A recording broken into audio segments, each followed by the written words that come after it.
tämmöisiä sanontoja. Suomen kieli perustuu just kalastukseen ja metsästykseen. Joku englanti on niin kuin kauppiaiden ja merimiesten kieli. Saksa on semmoista vähän teknisempää. Mutta suomalaisen niin kuin monen sanan takana on joku pyyntiin, joko metsästykseen tai kalastukseen liittyvä juttu. Ja se kunnon vanha Agricola, joka touhusi siellä Turussa, niin siihen aikaan Turussa niin pärjäsi viron kielellä. Siellä puhuttiin yhtä viron alamurretta semmoista. Ja Agricola, vaikka se oli myöskin ruotsikielinen, niin se oli kova kielimies, niin se loi siihen Raamattuun niin kuin suomen kielen perustajutut. Ja nämä oli kaikki semmoisia, mitä sieltä hän on myöskin käyttänyt. Tässä on just ongelmaa kääntää niin kuin suomalaista eräsanastoa esimerkiksi englanniksi. Mä pääsin kerran kirjoittamaan yhteen amerikkalaiseen kirjaan ja se oli aika huvittavaa sitten se touhu, kun se kustantaja sanoi, että ei se väliä Turkko, että kirjoit vaan suomeksi, että naapuri kääntää ja naapuri oli norjalainen. Siellä luultiin, siellä Keski-Amerikassa Four Corners oli se paikka, että joo, että se on niin kuin Yhdysvallat, että siellä on eri osavaltioita siellä Skandinaaviassa, kato, että ne puhuu sitä samaa kieltä. Norjalainen on ihmeissä, että ei helvetti, mitä tämä on. Sitten kun ruvettiin sitä käsikirjoitusta kääntämään englanniksi, niin siitä oli muutama sivu, oli pakko jättää pois, koska ne selitykset tuli niin koukeroisiksi, että se saatiin englanniksi, niin jätettiin kokonaan pois. No, se siitä. Suomi on hyvä kieli. Siellä on näitä vanhoja maakuntia, Satakunnat on siellä ja Häme ja Suomi. Nykyään puhutaan Varsinais-Suomesta ja Kalanti. Ja sieltä Kalannista lähtee just näitä eräkävijöitä kaukopyyntiin ja verotukseen semmoiset kuin kainulaiset.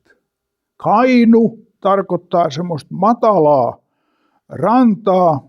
Siellä niin kuin just Uudenkaupungin Kalannin seudulla niin vesi on laskenut, muodostuu niin kuin vesijättömaata, isot alueet.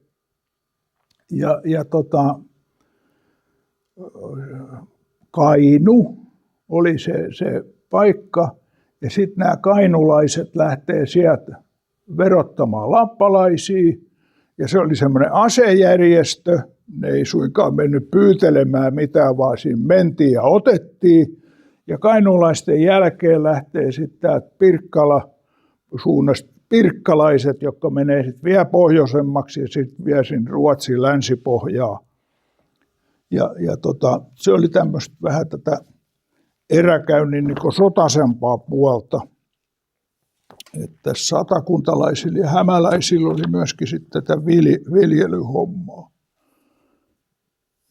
Tuossa oli kainulaiset meni näitä jokivarsia pitkin, niiden reitti oli tässä ja tämä on sitten niinku pirkkalaisten kulkualue tullut tuo. Ja täällä oli sitten se saamelaisalueen raja keskiajan lopulla. Näitä on vähän tutkittu. Semmoinen Jalmari Jaakkola kirjoittanut siitä eniten, ja tämä taitaa olla hänen kirjastaan tämä kartta. No sitten tämä satakuntalainen Unto Salo, se oli myös kova äijä tutkimaan näitä juttuja. Ne on Salolta peräisin. Siellä on nyt tuonne ruutupaperi siellä takana, mutta tässä on näitä eräkäyntipaikkoja. Pirkkala on siinä. Ja näistä paikoista sitten lähdettiin erähommiin.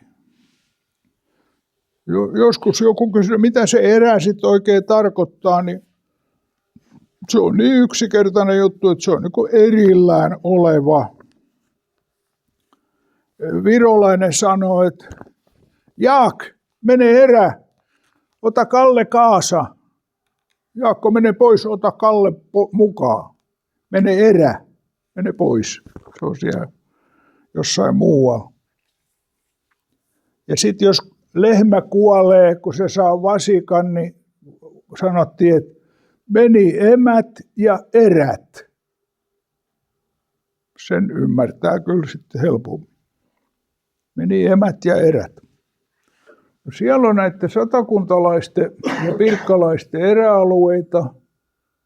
Ja nyt nimistö on vaikka kuin hemmetisti, mutta nämä oli niitä alueita, missä asuttiin ja sitten mentiin, ei ne kauhean kaukana ollut, 200 kilometriä, ehkä kauimmat tämä alueen eräomistukset. Mutta selvästi vesistöi pitkin liikuttiin. Ja se oli niin kuin elinehto, että oli vesitie sinne eräpaikalle. Tuossa on niin kuin nyt, nämä perustuu johonkin verotietoihin nämä pisteet, missä sitä eräomistuksia on ollut. Ja näkyykin se on Kyrö ja Sastamalaa, Vesilahteen, Huittista, Köyliö, näitä on ollut, Satakunnan alueella. Joo, tämä on ollut sitä tämmöinen erätalouden harjoittaminen on ollut just tämä alueen erikoisuus. No, tämä elämä olisi helpompaa, jos olisi vanha-aikainen piirtoheitin. Se oli kova kamaa se aika silloin.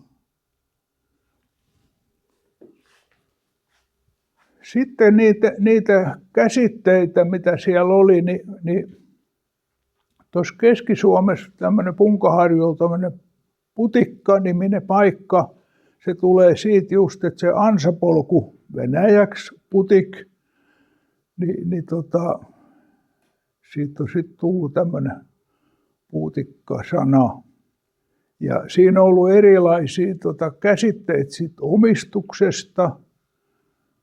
Ja niin kauan se oli sitten omistaja sai käyttää, sit kun se sammaloitui, niin sitten sai vallata sen uudestaan. Ja välimatka 5 virstaa. No tämä oli sitten just savolaisten ja hämäläisten erimielisyys just tästä omistamisesta, mihin se perustui. Ja siitä tuli kovasti riitaa. No sitten oli tämmöisiä tuotteita, mitä kaikki sai kerätä. Oli just keväällä näiden linnunmunien kerääminen. Ja siitä tulee tämmöinen sana kuin ennätys. Ennättävän munat luodolla. Kuka luki aamusti Hesaria? Kaikki on lukenut Hesaria aamusti. Siinä oli Munakarin veljeksistä juttua, jotka joutui muuttamaan sieltä Olkiluodon vierestä pois, kun siihen tuli atomivoimalaitos. Niin niitä munakareja ollut rannikolla ihan vaikka kuinka paljon just, mistä on kerätty niin näiden vesilintujen, sorsalintujen ja lokkien munia ja käytetty niitä. On muuten hyviä, niissä on yleensä keltoaine on isompi kuin kananmunissa. Ja sitten siinä on erikoista, että se niin sanottu valkuaine, se kun hyytyy, paistettua, keitetty, niin siitä ei tule ihan valkoista, vaan semmoista vihertävää, läpikuultavaa. Onko syönyt? Olen. Ja pääsin joskus tämmöiseen sissihuollon kokeiluharjoituksiin. Oikein ministerin luvalla olen syönyt. No, sitten oli tämmöisiä munituspönttöjä jota laitettiin rantaan, niin siinä tuli telkkä, usein tuli sinne kolopesiä. Ja nämä oli hyvin tärkeitä nämä munituspöntöt, koska usein niin keväällä oli semmoinen aika, että oli vähän ruokaa. Ja semmoinen sanalasku, joka kertoo, että kevät keikkuen tulevi. Ja naisten lehdissä on sitten semmoisia tipuja, kuvia ja kukkasia ja kovasti on kivaa. Mutta se sanalasku tarkoittaakin näin. Kevät keikkuen tulevi, suvi suuta vääristellen. Eli silloin kuolee kaikki heikot, eläimet, ihmiset. Ja tämä munittaminen oli yksi semmoinen homma, että silloin pystyttiin saamaan näillä huonommilla niin vähän jotain ruokaa. Ja kerättiin sitä linnunmunaa niistä uutuista. Ja se oli hirmu tärkeää se munitus. Kevät keikkuen tulevi. Muistakaa aina, että se ei ole positiivinen juttu, vaan se liittyy kuolemaan. Ja se oli niin kuin se ensimmäinen pyyntikohde oli ne munat. No sitten tulee nämä kutukalat ja tämmöiset. Sitä ei kauheasti myyty mihinkään sitä munaa, se meni omaan käyttöön, että se ei ollut siltä vaan veroparseli. Sitten taas jossain Tanskassa, niin se oli siellä vähän eri juttu. Sanotaan, että Kööpenhaminan leipurit ihan tässä vielä 900-luvullakin, niin leipoi viinirleivät kaikki niin lokinmuniin. Että siellä niiltä saarilta kerättiin ja se markkinoitiin sitten kaupunkiin. No tässä on niin esimerkki tämmöisestä eräansapolusta. Ja siinä on vähän mittasuhteet, 5 kilometriä tuossa. Nämä pystyi niin päivässä kiertämään ja puhuttiin virkatiestä. Eli tarkoittaa sitä, että mennään hoitamaan virkaa joka päivä. Ja se oli pakko käydä ne ansat pyytämässä joka päivä. Jos ei sitä virkaa hoidettu, niin silloin se kettu, korppi meni ja söi just, jos oli linnunpyydyksiä ja tämmöisiä, niin se virka piti hoitaa joka päivä. Siinäkin sitten tulee selvitys, mikä on se virkamies, mitä on viranhoito. Tiesittekö tämä virkatie? Tämän päivän jälkeen niin turha tieto luo tuskaa paljon. Joo, no virkatiet oli tommosia ja niissä oli kova hoitaminen sitten. No sitten on jotain, mikä liittyy näihin pyyntijuttuihin. Niin oikeus kalaveteen, niin rannan omistajan oikeus löytyy tämmöistä vanhoista runoista, mitä Untamoisella tapahtui, kun se laski verkot Kalervo kalaveteen, niin toinen tuli ja koska ne oli hänen kalavedessään, niin se koki ne pyydykset ja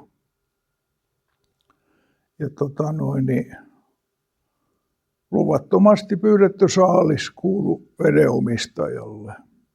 No sitten tähän liistekatiskat, tämä onkin mielenkiintoinen juttu. Siellä on suun takanassa semmoinen kuva semmoista isosta liistekatiskasta siellä nurkassa. Ja niitä on ollut myöskin sitten esimerkiksi Ahlasten Keikveden lahdella oli vielä yhden vanhalla sedällä oli semmoinen käytös tuossa 70-luvulla. Ja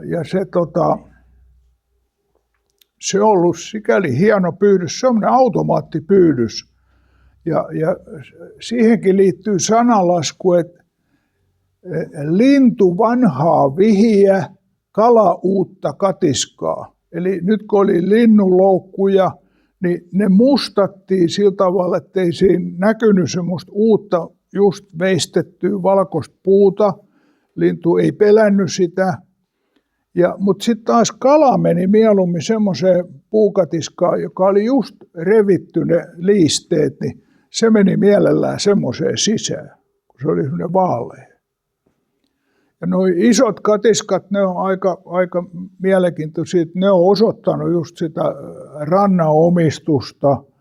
Ja jos kun käyty sit oikeutta, niin sitten joku sanonut, että siellä on meidän suvukatiskat ollut 1300-luvulta asti, että se on meidän. Ja se on sitten ollut ratkaiseva juttu. Silloin kun ne kävi oikeutta, niin mitäs ne lautamiehet oli? Mistä semmoinen nimi tulee kuin lautamies? Tulee taas, mennään virokieleen, kokoonnutaan laudan ääreen. Se on pöytä. Sinne istuu ne oikeuden jäsenet siinä pöydän vieressä. Yleensä se on ollut iso puurunko, josta on veistetty semmoinen iso lauta tai kaksi. Siinä on lautamiehet ollut sitten päättämässä asioita. Ja se porukka, joka siinä on, niin kun se on siinä pöydän vieressä, se on lautakunta. Ja vanhaan ja oikeudenkäynteihin vielä liittyi se, että sitten kun tehtiin sovinto, niin lyötiin kättä päälle, mutta mentiin ulos. Se kädenlyönti piti tehdä paljaan taivaan alla. Se ei riittänyt, että se raastuvas sovittiin. Sitten mentiin ulos ja lyötiin kättä siellä, niin sitten se oli, niin asia oli sovittu. Semmoista oli ennen vanhaa. No nyt katsotaan vähän noita asumuksia. Se oli tärkeää, missä siellä asuttiin siellä eräalueella. Ja tässä on vähän erilaisia majatyyppejä tai majoitustyyppejä, niin siellä oli kaikkein vanhin oli toi kota, tuommoinen pystykota. Se löytyy sitten monista kulttuureista nuo kodat.